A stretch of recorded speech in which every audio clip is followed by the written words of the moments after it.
सरस्वती जी का एक नाम शारदा है। क्या नाम है? जम के बोलिए जरा। शारदा। ये शारदा नाम कहां से पड़ गया?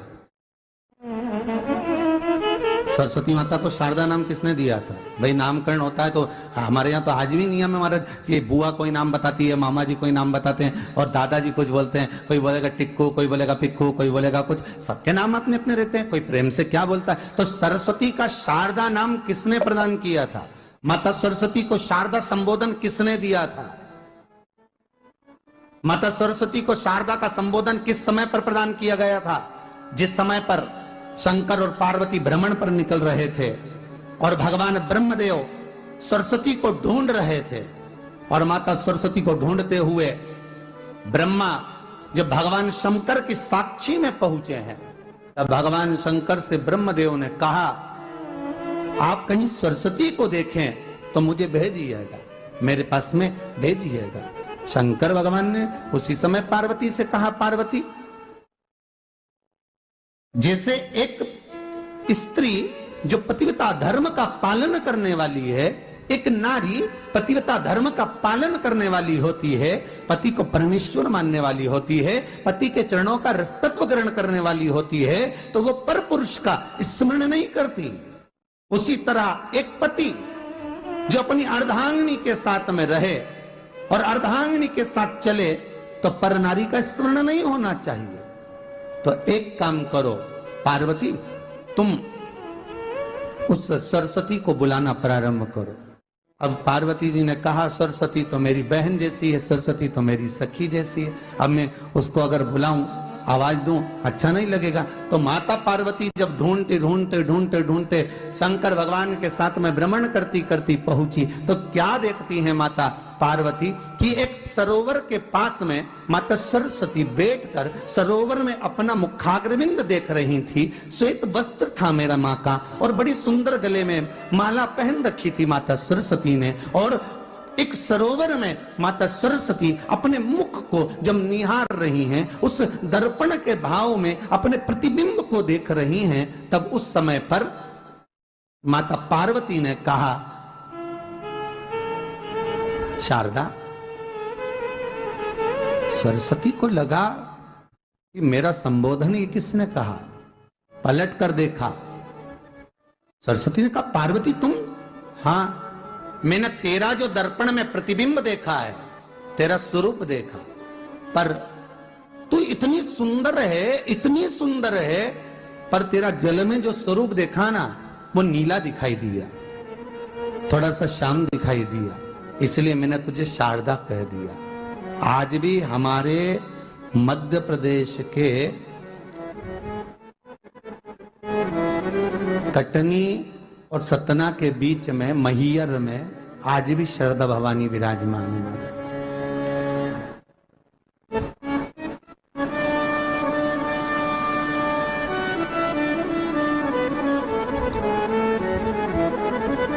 धार जिले में जाएंगे तो बाग क्षेत्र में मां बागेश्वरी, मां शारदा आज भी विराजमान। कहा, सरस्वती जी पूछी, पार्वती तुमने मेरे को शारदा क्यों कहा? क्योंकि तेरा जो प्रतिबिंब था वो श्याम नजर आ रहा था मुझे।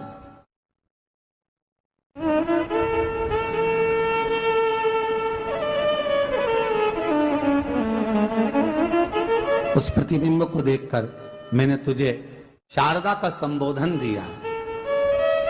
तुम्हें ब्रह्मा जी बुला रहे हैं। सरस्वती ने कहा, पार्वती मैया, दीदी, आपने मुझे जो नाम दिया है, जगत के लोग, संसार के लोग मुझे इस नाम से जब पुकारेंगे, तो ये शारदा, ये सरस्वती स्वयं उसके कंठ पर, उसके मस्तिष्क पर सदा विराजमान रहेगी, ये शारदा बनकर। इसलिए हमारे स्कूलों में, हमारे काव्य ग्रंथों में, हमारे जो कविगण रात्रि को जो काव्य पाठ करते हैं, कविता का स्मरण करते हैं, वो सरस्वती की वंदना नहीं करते, हे शारदे मां, शारदा की वंदना करते।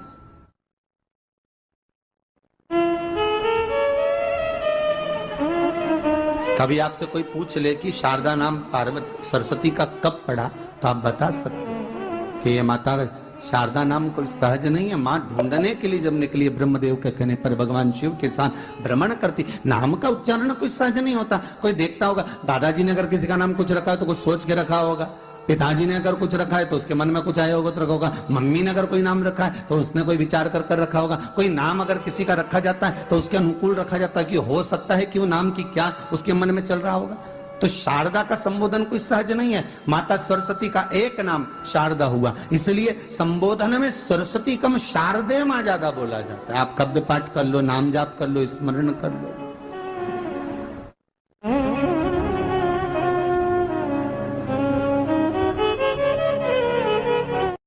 हम बच्चों से कहना चाहेंगे, छोटे छोटे बच्चों से, आप माता सरस्वती की आराधना करा करो। मेरे बच्चों से निवेदन है, कभी जिंदगी में अगर मौका मिल जाए और सरसों के फूल यदि आपके जीवन में आपको कहीं से प्राप्त हो जाए, सरसों के फूल जानते हो ना, पीला कलर का होता है सरसों का फूल, आप प्रयास करो सरसों का फूल। जिस दिन माता सरस्वती का, मेरी बागेश्वरी का जिस दिन प्रागट्य उत्सव हो बसंत पंचमी का, उस समय पर माता सरस्वती का स्मरण कर कर वो सरसों का फूल आप देव अधिदेव महादेव को चढ़ाइए। जैसे माता सरस्वती को ज्ञान दिया था वैसा मेरा महादेव आपको भी ज्ञान दे।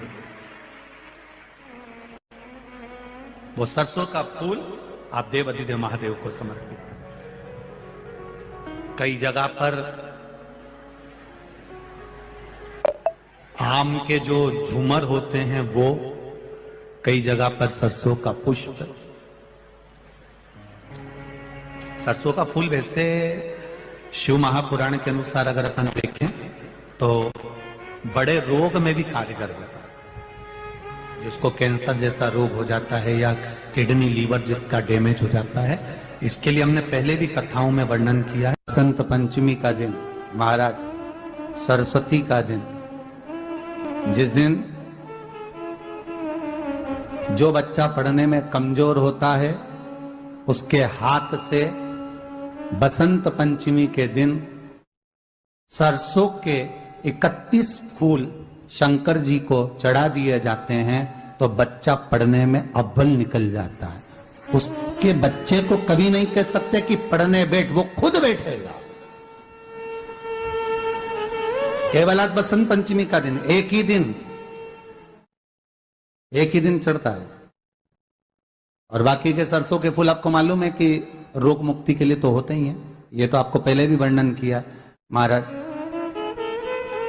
कि जब कोई एकदम रोग आ जाए और डॉक्टर एकदम बोल दे कि ये रोग भारी आ गया है और इसकी जांचें जाएंगी और फिर ये कुछ भी हो सकता है, तो क्या करा जाता था कि 108 सरसों के फूल लाकर तुरंत शंकर भगवान को चढ़ाए जाते थे महाराज। तो चढ़ाने के बाद में रिपोर्ट अच्छी आती है। ऐसा नियम है। कहीं ठेका, कोई ठेकेदारी करते हैं ना, जो ठेका भरते हैं कि भाई मेरा टेंडर आना चाहिए, मेरा ये काम होना चाहिए, मेरी मल्टी बनना चाहिए, या मेरा ये काम के लिए जा रहा हूं, ये काम फतेह होना चाहिए, उसके सबके हाथ पैर जोड़ने से अच्छा है एक काम करो, बस 108 सरसों के फूल उठाओ, शंकर जी का उद्धतेश्वर महादेव का नाम लिखो और छोड़ दो, शिव जी के ऊपर एक एक कर कर चढ़ा दो, वो ठेका तुम्हें ही मिलेगा, वो काम तुम्हारे पास ही आएगा। बस केवल अवधूतेश्वर मां, अर्थात ये जो क्रम है, ये वो क्रम तो 108 सरसों के फूल का आप कभी भी कर सकते हो, पर जो ये बच्चों के लिए किया जाता है वो केवल बसंत पंचमी के दिन ही होता है। शिव को प्रिय है पुष्प में आंक का पुष्प, जो आंकड़े का पुष्प होता है शंकर को बड़ा प्रिय है। और दूसरे नंबर पर शंकर को प्रिय है शमी का पुष्प, बहुत ध्यान देना महाराज। तीसरे नंबर पर शंकर को प्रिय है महाराज सरसों का पुष्प। सरसों होती है ना, जो राई अपन बोते हैं, सरसों बोते हैं, उसमें पीले कलर का जो पुष्प लगता है। हमारा तो निवेदन रहता है जब तक सरसों आए तो प्रयास करा करो कि सरसों के 108 पुष्प शंकर भगवान पर चढ़ाना प्रारंभ कर दो। महाराज ये पक्का है कि वर्ष भर कोई बड़ी बीमारी आपको घेर नहीं सकती अगर सरसों के फूल शिव को चढ़ रहे हैं तो। और प्रयास करना कि सरसों का जो पुष्प होता है, सरसों का जो फूल होता है महाराज, अगर कोई व्यक्ति को किडनी या लीवर से जुड़ी हुई कोई तकलीफ होती है या किसी व्यक्ति का एक्सीडेंट हो गया होता है और उसका कोई अंग रह गया हो, कोई शरीर का कोई भाग रह गया और वो काम नहीं कर रहा हो, जैसे किसी के पांव रह जाते हैं एक्सीडेंट के बाद, किसी का हाथ रह जाता है, या कोई अंग काम नहीं कर रहा हो, वहाँ ब्लड पहुँच नहीं रहा हो, वो जगह एकदम सुन्न हो गई हो, खाली पड़ गई हो, तो उसके लिए शिव महापुराण की कथा कहती है कि सरसों के पुष्प 11 शंकर जी के राइट भाग में, जहाँ शिव जी के गण दरवाजे के द्वारपाल मणिभद्र जिस जगह पर निवास करते हैं, कौन निवास करते हैं? मणिभद्र। शंकर जी के दरवाजे के द्वारपाल हैं मणिभद्र जी, तो मणिभद्र दरवाजे के द्वारपाल में राइट भाग में मणिभद्र जी विराजते हैं। मतलब राइट भाग कौन सा हुआ? जब आप मंदिर से बाहर निकलेंगे तो राइट भाग, मंदिर में प्रवेश करेंगे जब राइट नहीं होना चाहिए, आप मंदिर से जब जाएं तो राइट भाग। मतलब आप मंदिर से राइट से जाएंगे तो शंकर जी का भी राइट हो जाएगा, क्योंकि शिव जी ऐसे बैठे हैं तो शंकर जी का भी राइट हो गया, देवता उनका भी राइट हो गया, तो राइट भाग सीधा हाथ मणिभद्र जी का स्थान। 11 सरसों के पुष्प मणिभद्र के उस द्वार पर आप रख दीजिए, और मणिभद्र के द्वार पर रखकर अंदर जाकर 108 वापिस जब आप बाहर निकल रहे हैं, ये पुष्प आप रखने के बाद एक बार बाहर जाएंगे, फिर वापिस आएंगे मणिभद्र रखने के बाद, और अंदर जाकर 108 सरसों के पुष्प शंकर को समर्पित करेंगे महाराज। उस सरसों के पुष्प जो शिव जी को आप समर्पित कर रहे हैं उसको वापिस लेकर आएंगे, श्री शिवाय नमस्तुभ्यम बोलकर उस सरसों के पुष्प को महाराज सरसों के तेल की बोतल में उसको प्रदोष काल में उस तेल को वापस ले जाकर चढ़ा दीजिए शिव जी को, उसको वापस लेकर आ जाइए। उस तेल का प्रयोग आप नाभि में डालिए, और जो शरीर काम नहीं कर रहा उस स्थान पर कम से कम 15 दिन 20 दिन तक उसकी मालिश करना प्रारंभ करिए। बाबा चाहेगा तो चलाने का प्रयास कर देगा और वो अंग वो शरीर काम करने लगेगा। मणिभद्र का स्मरण, श्री शिवाय नमस्तुभ्यम, सब बोलिए एक बार जमकर, श्री, अरे पहले बोल दिया, हमारे साथ तो बोलो, श्री शिवाय नमस्तुभ्यम। भगवान शिव के मंत्र का स्मरण कर कर करते सरसों का जो पुष्प है उसमें आनंद की अनुभूति है, आनंद की अनुभूति।